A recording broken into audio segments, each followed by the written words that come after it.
আসসালামু আলাইকুম দর্শক, আশা করি সবাই ভালো আছেন। এই হলো আমার চাষকৃত আমেরিকান 5G গুয়াতেমালা হাইব্রিড ঘাস, যেটা কিছুদিন আগে চাষ করা হয়েছে। 100% কাটিং জার্মিনেশন।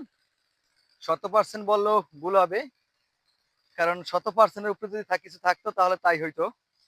সবকিছু নিয়ে মাশাআল্লাহ খুব সন্তুষ্ট।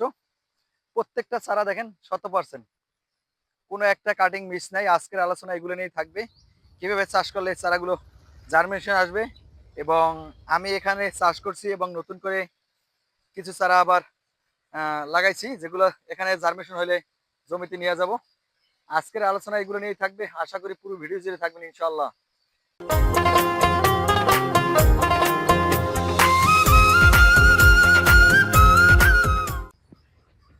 তবে শুরুতে আর কি জমিটা 3টে চাষ দিতে হয়। চাষ দেওয়ার পরে এই ঘাসগুলো এভাবে সিরিয়াল করে লাগাইতে হয়। শুধু মাথার অংশটা সামান্য বের করে রাখতে হয়। যদি মাথার অংশ সামান্য পরিমাণ আপনি বের করে রাখেন, তাহলে 100% চারা জার্মিনেশন আসবে। তবে অবশ্যই এই ঘাস চাষ করতে হলে সর্বপ্রথম আপনার প্রতি 30% জমির জন্য 15 কেজি পটাশ জমিতে ছিটাই দিবেন।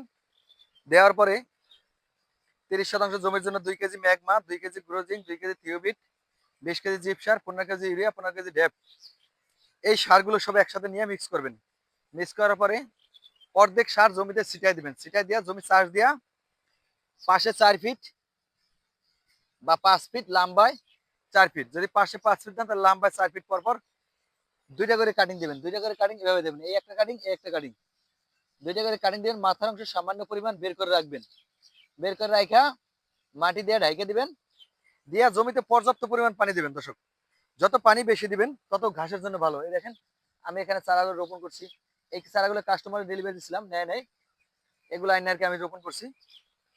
তো দেখা যাইতেছে 100% চারা জার্মিনেশন এখানে আসবে। এরপরে যখন গাছটা 5-6 দিন বয়স আসবে, যদি দেখেন মাটিটা বেশি শুকনো থাকে দর্শক, তাহলে আবার জমিতে পর্যাপ্ত পরিমাণ পানি দিবেন। আর যদি আপনার মাটিতে রস থাকে, ভিজা ভিজা থাকে, তাহলে আর পানি দেওয়ার দরকার নেই। এবং 10 দিনের মাথায় জমিতে শুধু ঘাসের গোড়ায় গোড়ায়, যেহেতু 50% সার আপনি দিয়েছেন আর 50% রয়েছে, ওই 50% সার থেকে শুধু ঘাসের গোড়ায় এইভাবে সার দিয়ে যাবেন।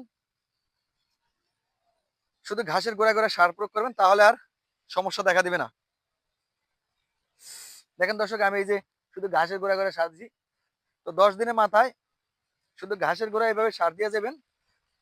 যদি হালকা পরিমাণ আগাছা হয়, পরিষ্কার না করে আপনারা মেডিসিন ব্যবহার করবেন। এই যে আমি মেডিসিন ব্যবহার করে ঘাসগুলো নষ্ট করছি। আমি প্রতি 15 দিন পর পর মেডিসিন দিই, কারণ 500 ml মেডিসিনের দাম 500 টাকা, যা দিয়ে আপনি 2 থেকে 3 বিঘা জমির আগাছা পরিষ্কার করতে পারবেন। এই যে আমি মেডিসিন দিয়ে ঘাসের আগাগুলো পরিষ্কার করছি, আমার ঘাসের ক্ষতি হয় না, ঘাসগুলো মরে যায়। দেখেন দর্শক, এই যে, কারণ 1 বিঘা জমি আগাছা পরিষ্কার করতে গেলে 15 থেকে 20টা লেবার লাগে, সেক্ষেত্রে 500 টাকার মেডিসিনে হয়ে যায়। এবং 20 দিনের মাথায় আবার যেই মিক্স সারটা থাকবে, সেই মিক্স সারটা আবার ঘাসের গোড়ায় এভাবে 4 চামচের 1 চামচ করে দিয়ে যাবেন। এবং 10 দিন পর পর সার দিবেন, 10 দিন পর পর পানি দেবেন। যত পানির ব্যবস্থা বেশি থাকবে এবং সার দিতে পারবেন, তত দ্রুত ঘাস আসবে। আর এই ঘাসটা যখন 20 দিন 25 দিনের মাথা দেখবেন যে জার্মিনেশন কিছু আসছে, তখন গোড়ায় হালকা গুঁড়া মাটি দিয়ে দেবেন। তাহলে শুরুতে আপনার জোপ অনেক বড় হয়ে আসবে দর্শক, আর নচেত জোপ আসতে অনেক দেরি হবে। যেমন আমরা দেখেন এই যে চাষ করছি, জোপ আর যত দিন যাইবে তত জোপ বড় হবে। কারণ আমি তো আর এখান থেকে চলে যাবো না, আমার এই জমি নিয়ে তো হয়তো আরো অনেক প্রতিবেদন করবো, অনেক ভিডিও ধারণ করবো, আপনারা দেখতে পারবেন।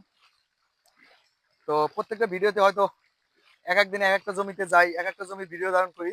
তো আপনারা যদি চ্যানেলের পাশে থাকেন, অবশ্যই দেখতে পারবেন কখন কোন সময় কোন ধরনের ভিডিওগুলা ছাড়ি। এবং ইচ্ছা করলে শিখতেও পারবেন, কারণ শেখার শেষ নাই। পৃথিবীতে কেউ যদি বলে যে আমি সব শিখছি, তাহলে ওই শিখার সবচেয়ে বড় মূর্খ। দেখেন দর্শক, এই যে আজকে পানি দিতেছি, পানি দিয়ে জমায় রাখবো জমিতে, যাতে আমার এই ঘাসগুলো দ্রুত ঝোপ আসে এবং দ্রুত ফলন আসে। তবে আপনারা এই ধরনের পদ্ধতি অবলম্বন করে এই ঘাসটা চাষ করতে পারেন। এই ঘাস চাষ করতে হলে আপনাকে অবশ্যই ম্যাগমা, থিওবিট, ব্রোজিং, জিপসার এই ধরনের সার আপনার দরকার হবে। এর বিকল্প কোনো কিচ্ছু নাই। তো যাই হোক দর্শক, অনেক কিছুই বললাম আপনাদের সাথে, অনেক কিছু শেয়ার করলাম আমি আমার অভিজ্ঞতাটুকু। ইনশাল্লাহ অন্যান্য ঘাসের জমির ঘাসগুলো রেডি হয়ে গেছে প্রায়, কিছুদিন পরে হয়তো আপনাদেরকে কাটিং ডেলিভারি দিতে পারবো। তবে এই ঘাসটা চাষ করতে হলে আপনার ধৈর্য ধরতে হবে, তার প্রমাণ চক্ষুষ। এই ঘাসটা কত ফিট উচ্চতা হবে দর্শক আপনারা দেখেন, আপনাদের উপর দায়ভার দিলাম। আর এই পাশের কাটিং এই যে হবে আসতেছে, এই ঘাসটার মূল সমস্যা হচ্ছে জার্মেশন আসতে খুব দেরি করে। দেখেন যত দিন যায় অত এই ঘাসের ঝোপ বাড়ে, অত শাখা বাড়ে, অত উৎপাদন বাড়ে। তবে এই গাছটা চাষ করতে হলে আপনাকে অবশ্যই অবশ্যই ধৈর্য ধারণ করতে হবে। দেখেন দর্শক, 1 থেকে 1.5 ফুট 2 ফুট উচ্চতা হবে, আর জার্মেশন আসতেছে। আমি কিছুদিন আগে মুরগির বিষটা দিছিলাম এই জমিতে, যার কারণে ঘাসটা মেঘের মতো কালো হইয়া দিনকে দিন শাখা প্রশাখা বৃদ্ধি পাইতেছে, ফলন আসতেছে। তবে আপনারা চাইলে এই ধরনের ঘাসগুলো চাষ করতে পারেন, কারণ বাংলাদেশে সবচাইতে পপুলার একটা ঘাস এবং সর্বোচ্চ প্রোটিন এবং ক্যালসিয়াম যুক্ত ঘাস এই যে আমেরিকান 5G গুয়াতেমালা, যা অন্য কোনো ঘাসে নাই। কারণ ইন্দোনেশিয়ান স্মার্ট নেপিয়ায় 22 থেকে 27% প্রোটিন, এরপর এলিফেন্ট হাইব্রিড 20 থেকে 25, এই আমেরিকান 5G গুয়াতেমালা হাইব্রিড ঘাস সরাসরি ক্যালসিয়াম যুক্ত, জেলি, অ্যালোভেরা এবং 30% প্রোটিন। আমার কথা হলো প্রোটিন যদি নাও থাক, এটা ঘাস। কারণ বাংলাদেশে আপনারা সবাই জানেন এই গবাদি পশু সেক্টরে আমরা যারা জড়িত, সর্বোচ্চ ভিটামিন খাবার হচ্ছে গা সাইলেস। আর সাইলেস দিয়া এটা কনভার্ট করে এই ঘাসটা আবিষ্কার করা হয়েছে, কারণ এই ঘাসটা আপনার 4 থেকে 5 ইঞ্চি 6 ইঞ্চি পর্যন্ত পাতা মোটা হয়।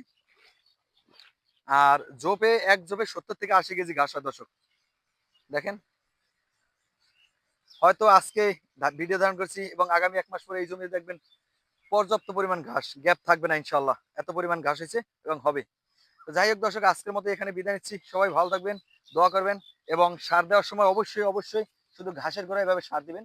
যদি আপনি ছিটিয়ে সার দেন তাহলে এই ঘাসের মাঝখানে পড়বে এবং ঘাসটা নষ্ট হয়ে যাবে। এই ভুলটা আশা করি আর করবেন না ইনশাআল্লাহ। আল্লাহ হাফেজ।